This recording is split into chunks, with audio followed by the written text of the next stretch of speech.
Primarily, first off, is just preventative maintenance and looking into the reasons why, firstly, they're blocked. Filtration's a good one to start with. And it could also mean that the filtration that's in place is also insufficient, inadequate, and needs upgrading. Blocked nozzles, normally there's no quick fix for blocked nozzles other than replacement as well. So further down the line you could look at ways of back flushing nozzles also. First we evaluate the cause of the nozzle getting blocked. I would start with just the strainer, have a check on the strainer, see what's wrong with the strainer. Is the mesh the right size? Is the mesh blocked?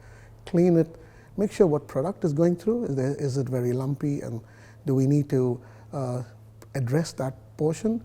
Then get down to the nozzle and clean the nozzle and make sure that we choose the right nozzle with the right orifice and a strainer and the mesh having its right opening size.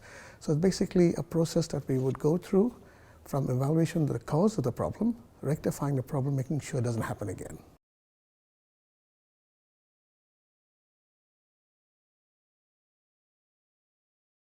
We have entire sales support and backup for spraying systems in New Zealand. For example, we've got a relatively reasonably good stock levels in Auckland office, where we're situated in Albany. And I must say that most of the time, if it's not available in New Zealand, we get it shipped out at the US or Australia, as the case may be, at a very, very short notice. So the backup support of nozzles, irrespective of them being in stock or not in stock, is excellent.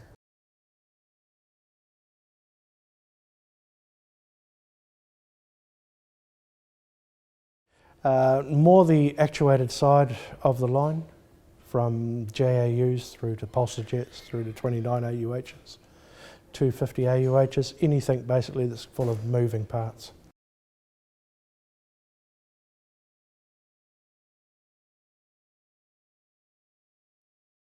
We here in Auckland, we just offer a one-off cost per gun, and then on top of that it's just parts. And the customer receives a gun that's been fully tested and fully serviced back to original state.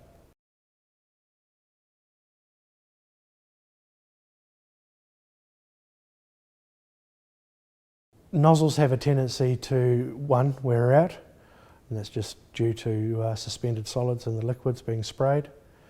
There are other aspects as well, from flashing off of high metal content liquids against the nozzles. So yeah, regular maintenance is paramount.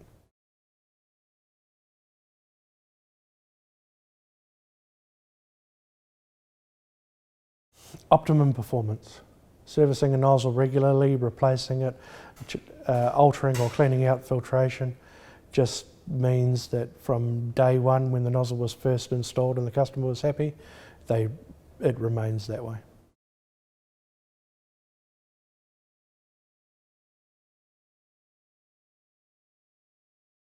For every maintenance department, preventive maintenance, although not liked by production and operations people, is critical to keep that system running.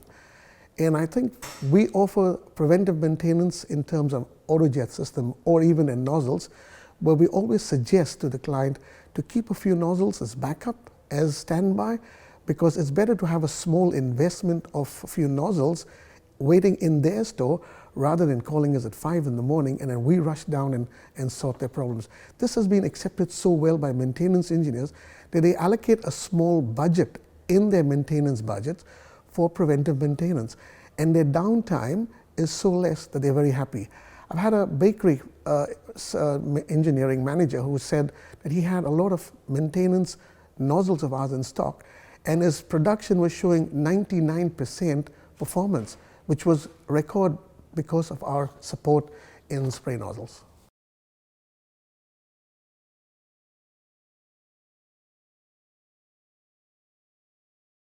Spare parts is one of the things that link us to customers. They want to make sure that we are there when they need us most. And I must say, most of the time, whatever spare parts we offer is exactly what they need. We also offer the service of servicing spray nozzles like a spray gun, and one of my colleagues in the office could spray it, could maintain it, spray it, test it, and that's the system that people are looking at. So to take the responsibility off them, and we service it, test it, and return it back, and they ensure they get a kind of a good, a new, reliable gun, gives the product more life. And that reliability is what they like in Spraying Systems New Zealand.